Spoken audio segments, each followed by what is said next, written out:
सैकड़ों लोगों ने आज इसमें भाग लिया और हम लोग तपती धूप में बिल्कुल पूरा मार्च किया, पुतला फूंका। उसका रीज़न ये है कि हम लोग 2 साल से बीएनटी समाज के लिए, विमुक्त घुमंतु आर्ध घुमंतु समाज के लिए हम लोग ये आंदोलन कर रहे हैं। उसमें करीब रिकॉर्डेड समाज 32 हैं और टोटल समाज 52 है, जिनकी पॉपुलेशन 1 करोड़ 23 लाख है, 15% है अपने स्टेट का।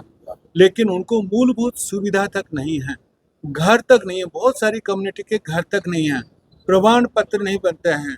अभी आपने देखा कि SIR में राजस्थान में 44 लाख वोट कटे। 44 लाख में से मैं दावे के साथ बोल सकता हूँ कि 22 से 23 लाख वोट इन घुमंतु समाज के कटे हैं, क्योंकि BLO जाएगा 3 बार नहीं मिलेगा, वोट कट गया। ठीक, तो वोट का अधिकार भी खत्म। घर तो मिल ही नहीं रहा है, लेकिन वोट का अधिकार भी खत्म है। इसका मतलब अगली बार उसका नागरिकता भी खत्म हो जाएगी। हम लोग ये चाहते हैं कि भाई रेन के आयोग, इदाते आयोग और सुप्रीम कोर्ट जो डिसीजन लिया है कि भाई इन समाजों के लिए अलग से 10% आरक्षण होना चाहिए। ये सभी समाज किसी न किसी कैटेगरी में है। जैसे राजस्थान में 32 समाज रिकॉर्डेड हैं, उसमें 8 SC में है और 24 OBC में है। तो दूसरे समाज भी कहीं न कहीं है, लेकिन वो कॉमन लिस्ट है।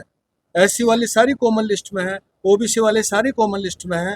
तो कॉमन लिस्ट में जो पावरफुल कम्युनिटी होगी वो इनको जगह नहीं देगी। इसलिए आप देखेंगे 78 साल में इनके नाम मात्र के कोई डॉक्टर है, इंजीनियर है, कोई SDM है, ना शिक्षा में भागीदारी है, ना इनकी प्रशासन में भागीदारी है। तो हमारी 3 डिमांड है। 1, 10% अलग से आरक्षण होना चाहिए।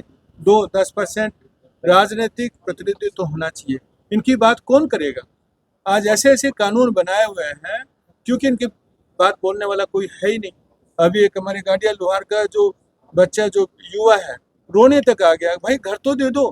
75 मीटर का जो अभी हाईवे के ऊपर जो नियम बनाया है, सबसे ज्यादा घर गाड़िया लोहार के टूटेंगे और उनको 1 पैसा मुआवजा मिलने वाला नहीं है और ना ही वैकल्पिक व्यवस्था है कि उनको घर बसा के दे। तो घर, जमीन, पट्टा, ये तीनों मिलने चाहिए। हमने जो आंदोलन किए, बाल रही आंदोलन के बाद 5 दिसंबर को वार्ता भी हुई। वार्ता में सरकार को स्पष्ट बताया कि आप इसको एक छोटे से विधेयक ला करके कर सकते हैं, और विधेयक विधानसभा में लेके आए और उसमें लिखा कि जो जहाँ पे रहता है उसको पट्टा मिलेगा, फिनिश। अरे भाई, हाईवे निकालते हैं आप अपना रेलवे ट्रैक बनाते हैं, इंडस्ट्रियल पार्क बनाते हैं, वहां तो नहीं देख रहे ये गोचर भूमि है, वन भूमि है, फलाना भूमि है, टिकड़ा भूमि है। लेकिन जैसे ही DNT का नंबर आता है, सारे नियम उस पर लग जाते हैं। आज 80% जो बुलडोजर चल रहा है वो DNT समाज के घरों के ऊपर चल रहा है। लेकिन घर उजाड़ने के सारे नियम बता देते हैं हाई कोर्ट, फलाना कोर्ट, सुप्रीम कोर्ट, लेकिन घर बसाने का एक भी नियम नहीं है। तो ये आंदोलन हम छोड़ेंगे नहीं।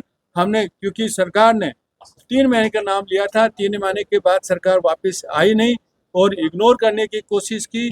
उसके बाद हमारे 78 लोगों पे केस किया, 6 आदमियों को गिरफ्तार किया, 18 दिन जेल में रह के आए। इस DNT आंदोलन के कारण सरकार एक तरफ डिस्कशन कर रही है, दूसरी तरफ सप्रेशन कर रही है, दमन की नीति। अंग्रेजों ने भी खूब दबाया था इन कम्युनिटी को, और ये अभी जो वर्तमान में जो डेमोक्रेसी में भी वही दमन की नीति, ताकि कोई आवाज नहीं उठा सके, बोल नहीं सके। सरकार को मीडिया के माध्यम से बताना चाहते हैं कि इस बार हम लोग दबने वाले नहीं हैं। लोकतांत्रिक तरीके से हम लोग आंदोलन कर रहे हैं, हर डिस्ट्रिक्ट में जा रहे हैं, हर डिस्ट्रिक्ट में परमिशन लेकर के पूरी रैली निकाल रहे हैं और पुतला जला रहे हैं।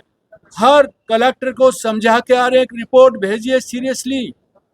आप जस्ट पोस्टमैन मत बनिए कि इस पे 2 लाइन लिख दिया, ज्ञापन मिला। उसको एक एक चीज बताइए कि क्या क्या समस्या है।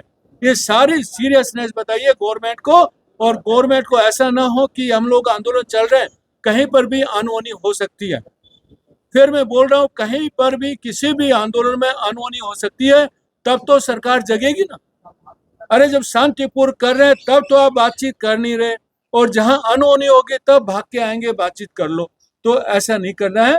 यदि आप सीरियसली लेते हैं तो आप बात करिए, वरना 1 जुलाई 2026 को 1 लाख से ज्यादा DNT कम्युनिटी जयपुर में इकट्ठा होगी, और उस दिन उस दिन हमारे भाग का फैसला हम खुद करेंगे, हम सरकार पे अब डिपेंड नहीं रहेंगे। यही मेरे कहना है। मैं लालजी रायका, अध्यक्ष राष्ट्रीय पशुपालक संघ DNT संघर्ष समिति।